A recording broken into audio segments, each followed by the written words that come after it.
Vote ಹಕ್ಕು ಅನ್ನುವಂತಹದ್ದು ನಮ್ಮ ಸಂವಿಧಾನದತ್ತವಾದಂತಹ ಒಂದು ಹಕ್ಕು. ಇದನ್ನು ಪ್ರತಿಯೊಬ್ಬ ಭಾರತೀಯ ಪೌರರು ಕೂಡ ಇದನ್ನು ಸದ್ವಿನಿಯೋಗ ಮಾಡಿಕೊಳ್ಬೇಕು. ಯಾವುದೇ ಕಾರಣಕ್ಕೂ ವೋಟು ಹಕ್ಕನ್ನು ನಾವು ಬಿಡಬಾರದು. ಮತ್ತು ಈ ವೋಟು ಹಕ್ಕಿನಿಂದ ಉತ್ತಮವಾದಂತಹ ನಾಯಕರನ್ನು ಆಯ್ಕೆ ಮಾಡಿ ನಮ್ಮ ಪಾರ್ಲಿಮೆಂಟಿಗೆ, ಅದೇ ರೀತಿಯಾಗಿ ಅಸೆಂಬ್ಲಿಗೆ ನಮ್ಮ ಪ್ರಜಾಪ್ರತಿನಿಧಿಗಳಾಗಿ ಅವರನ್ನು ನಾವು ಕಳಿಸಬೇಕು. ಇದಕ್ಕೆ ಯಾವುದೇ ಆಶೆ ಆಮಿಷಗಳಿಗೆ ನಾವು ಒಳಗಾಗಿ ನಮ್ಮ ಪವಿತ್ರವಾದಂಥ ವೋಟು ಹಕ್ಕನ್ನು ನಾವು ದುರ್ವಿನಿಯೋಗ ಮಾಡಿಕೊಳ್ಬಾರ್ದು.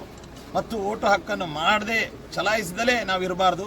ಈ ದೇಶದ ಪ್ರಜೆಗಳಾದ್ದರಿಂದ ಪ್ರತಿಯೊಬ್ಬರೂ ಕೂಡ ನಮ್ಮ ಜವಾಬ್ದಾರಿಯನ್ನು ನಾವು ತಿಳಿದು ಸಕಾಲದಲ್ಲಿ ಉತ್ತಮ ವ್ಯಕ್ತಿಗಳಿಗೆ ನಾವು ವೋಟು ಹಕ್ಕನ್ನು ವಿನಿಯೋಗಿಸಿಕೊಳ್ಬೇಕು ಎಂಬುದನ್ನು ಹೇಳ್ತಾ ಎಲ್ಲರಿಗೂ ಶುಭವನ್ನು ಕೋರುತ್ತೇನೆ.